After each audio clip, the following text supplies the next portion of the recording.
प्रज्ञान rover के सामने अचानक से आया एक गड्ढा। गड्ढे में दिखा कुछ ऐसा कि तस्वीर देख वैज्ञानिक भी हुए हैरान। गड्ढे की वजह से इसरो को देनी पड़ी एक नई कमांड। क्या अब चंद्रयान 3 मिशन में किया जाएगा कोई बड़ा बदलाव? दोस्तों, चंद्रयान 3 मिशन इस समय अपने अंतिम पड़ाव पर है और वैज्ञानिक दिन रात चांद पर रिसर्च करने में जुटे हुए हैं। खोजबीन के इस काम में वैज्ञानिकों की मदद हमारे चंद्रयान 3 का विक्रम लैंडर और प्रज्ञान रोवर कर रहे हैं, क्योंकि इन्हें इसी काम को करने के लिए चांद के दक्षिणी ध्रुव पर भेजा गया है। हालांकि ये दोनों अपने अपने कामों में पूरी तरह से माहिर हैं, लेकिन चांद की ये दुनिया इतने रहस्यों से भरी हुई है कि हर रोज इन्हें एक नई मुसीबत व एक नई चुनौती का सामना करना पड़ रहा है। और ऐसी ही एक चुनौती अभी अभी प्रज्ञान रोवर के सामने आई है, जब ये चांद पर खोजबीन करने के लिए एक लंबे रूट पर निकला हुआ था। दरअसल हुआ ये कि रोवर के सामने अचानक से एक बड़ा क्रैटर यानी गड्ढा आ गया, जिसके वहां होने की उम्मीद इसरो वैज्ञानिकों को भी नहीं। अब इस गड्ढे को प्रज्ञान रोवर ने किस तरह पार किया? इसके अंदर ऐसा क्या था कि वैज्ञानिकों द्वारा रोवर को एक नई कमांड देनी पड़ी? और प्रज्ञान रोवर ने चांद पर वो कौन सी बड़ी खोज की है जिसकी चर्चा पूरी दुनिया में हो रही है? आइए इस सब के बारे में डिटेल से जानते हैं। दोस्तों, प्रज्ञान रोवर के सामने यह गड्ढा कैसे आया और इस बाधा को किस तरह पार किया गया, ये जानने से पहले हमें यह समझना जरूरी है कि प्रज्ञान रोवर यहाँ तक पहुंचा कैसे और ये किस टेक्नोलॉजी पर काम करता है। असल में 14 जुलाई 2023 के दिन जब इसरो वैज्ञानिकों ने चंद्रयान 3 को लॉन्च किया था, तो प्रज्ञान रोवर भी इस मिशन का हिस्सा था।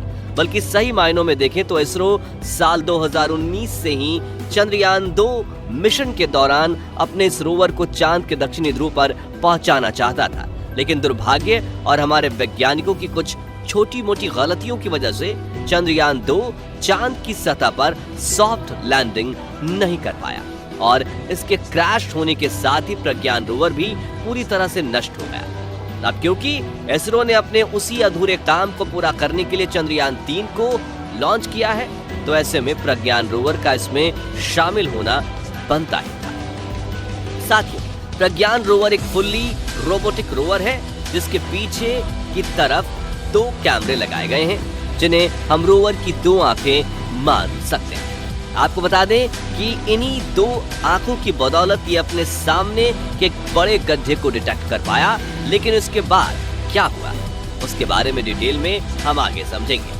पहले हम प्रज्ञान रोवर में लगे रिसर्च इंस्ट्रूमेंट्स यानी कि इसके पेलोड के बारे में आपको बता दें। तो इसरो वैज्ञानिकों ने प्रज्ञान रोवर को 2 साइंटिफिक इंस्ट्रूमेंट से लैश करके भेजा है, जिनके नाम अल्फा पार्टिकल एक्सरे स्पेक्ट्रोमीटर यानी AP एक्सिस और लेजर इंड्यूस्ड ब्रेकडाउन स्पेक्ट्रोस्कोप यानी LIBS है।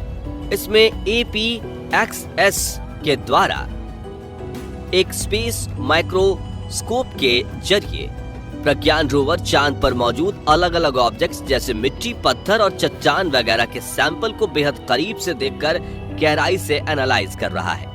जबकि LIBS, जैसा कि इसके नाम से ही समझ आता है, ये एक लेजर टूल है और यही वो उपकरण है जिसकी मदद से प्रज्ञान रोवर ने चांद पर एक नए तत्व की खोज की है। जी हाँ दोस्तों, चंद्रयान 3 मिशन में चांद पर एक नए तत्व की खोज कर ली गई है, जिसका नाम सल्फर है। पर लीब्स नाम का ये टूल काम कैसे करता है और इसने ये खोज किस तरह से की है, चलिए इसके बारे में थोड़ा डिटेल में समझते हैं। असल में लिब्स एक ऐसा उपकरण है जो ऑब्जेक्ट पर बहुत ज्यादा पावर वाली लेजर फायर करता है। इस लेजर की वजह से वो ऑब्जेक्ट गर्म होकर चमकने लगता है और उसकी चमक से फिर ये अंदाजा लगाया जाता है कि उसमें कौन कौन से एलिमेंट्स शामिल हैं। इसी तरह लिब्स की मदद से जब चांद पर मौजूद एक पत्थर के ऊपर ये लेजर फायर किया गया, तो पता चला कि इसमें सल्फर तत्व मौजूद है।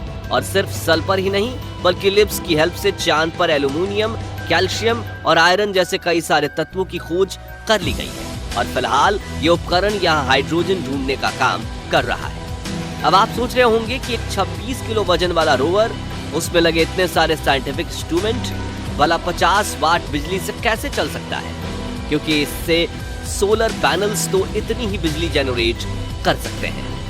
असल में दोस्तों, प्रज्ञान रोवर केवल पृथ्वी पर ही 26 किलो का है, जबकि चांद पर इसका वजन सिर्फ 4.5 किलो के करीब रह जाता है। और इतने हल्के वजन वाले रोवर के लिए 50 वाट बिजली काफी है। वैसे चांद पर रिसर्च का काम ये अकेले प्रज्ञान रोवर के जिम्मे नहीं है, बल्कि विक्रम लैंडर भी इसमें बहुत अहम रोल प्ले कर रहा है। अब विक्रम लैंडर की बात करें तो प्रज्ञान रोवर की तुलना में यह काफी ज्यादा बड़ा और भारी है, और इसका आकार यानी कि लंबाई, चौड़ाई और ऊंचाई 2x2x116.6 सेंटीमीटर है।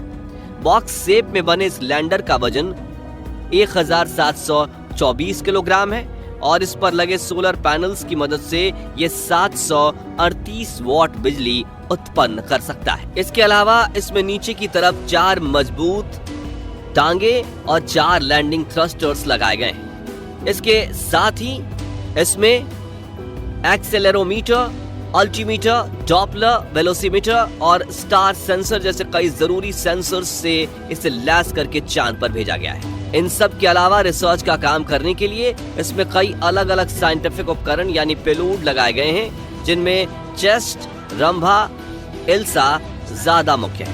इन उपकरणों की मदद से विक्रम लैंडर चांद के मौसम, यह कितना ठंडा या गर्म है, यहाँ की हवा, यहाँ आने वाले भूकंप और प्लाज्मा डेंसिटी और इसकी विविधताओं की जांच कर रहा है। और चांद की इस अंधेरी दुनिया के मौसम की एक रिपोर्ट तो हमें भेज भी चुका है। खैर चलिए, अब हम बात करते हैं उस गड्ढे की जिससे प्रज्ञान रोवर का सामना हुआ। दरअसल इसरो ने ये जानकारी हमारे साथ ट्वीट करके साझा की है कि प्रज्ञान रोवर के सामने एक बड़ा क्रेटर यानी गड्ढा आ गया है। इस गड्ढे का व्यास 4 मीटर है और इसकी गहराई को लेकर कुछ नहीं कहा जा सकता, क्योंकि इसके अंदर घोर अंधेरा छाया हुआ है। इस ट्वीट के साथ 2 फोटो भी शेयर किए गए हैं, जिसमें से एक के अंदर यह गड्ढा साफ नजर आ रहा है, और दूसरे फोटो पर अगर आप नजर डालेंगे तो उसमें आपको सपाट मैदान पर प्रज्ञान रोवर के पहियों के निशान बने हुए नजर आएंगे। इसका मतलब यह है कि वैज्ञानिकों ने समय रहते ही कमांड देकर प्रज्ञान रोवर का रूट चेंज कर दिया, और अब वो इस गड्ढे को पीछे छोड़कर एक नए रास्ते पर आगे बढ़ चुका है। आपको बता दें कि इस गड्ढे के बीच में आने से चंद्रयान 3 मिशन के उद्देश्य पर कोई भी फर्क नहीं पड़ेगा, क्योंकि वैज्ञानिकों का काम चांद के इस हिस्से को जितना ज्यादा हो सके एक्सप्लोर करना है, फिर ये चाहे किसी भी दिशा में क्यों ना। वैसे आपकी जानकारी के लिए बता दें कि इससे पहले भी प्रज्ञान रोवर के सामने एक गड्ढा आया था, लेकिन उसका साइज सिर्फ 100 मिलीमीटर था, जिसके चलते प्रज्ञान रोवर ने उसे आसानी से पार कर लिया। साथियों, रोवर की अगर डिटेल में बात करें तो ये 26 किलो वजन वाला फुल्ली रोबोटिक रोवर है, जिसमें चलने के लिए 6 पहिए लगे हैं, और अपने इन पहियों की मदद से ये चांद की सतह पर 36 मीटर प्रति घंटे की रफ्तार से चल रहा है।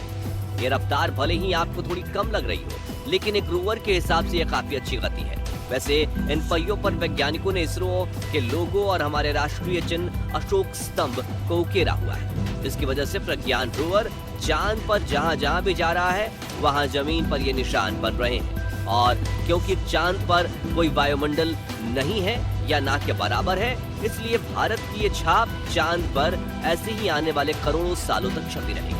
प्रज्ञान रोवर के आकार की बात करें तो इसकी लंबाई 91.7 सेंटीमीटर, चौड़ाई 75 सेंटीमीटर और ऊंचाई 39.7 सेंटीमीटर है। ये रोवर पूरी तरह से सौर ऊर्जा पर ही चलता है, इसलिए ऊपर की तरफ इसमें सोलर पैनल लगाए गए हैं और 50 वाट बिजली उत्पन्न कर सकते हैं। साथ ही इन्हीं सोलर पैनल्स के ऊपर इसमें RX TX एंटेना भी लगाए गए हैं, ताकि खोजबीन के दौरान इसका कनेक्शन विक्रम लैंडर से बना रहे और ये चांद पर कहीं गुम ना हो। साथ ही उस मिशन को पूरा करने में अभी 7 दिन का समय और बाकी है, और इन 7 दिनों में प्रज्ञान रोवर का सामना और किन किन मुश्किलों से होगा, ये देखने वाली बात है। आपको क्या लगता है, चांद के इस इलाके में प्रज्ञान रोवर का सामना और कौन सी मुसीबत से हो सकता है? अपना जवाब कमेंट के माध्यम से जरूर शेयर कीजिएगा। बाकी दोस्तों, हमारी आज की इस वीडियो में बस इतना ही था।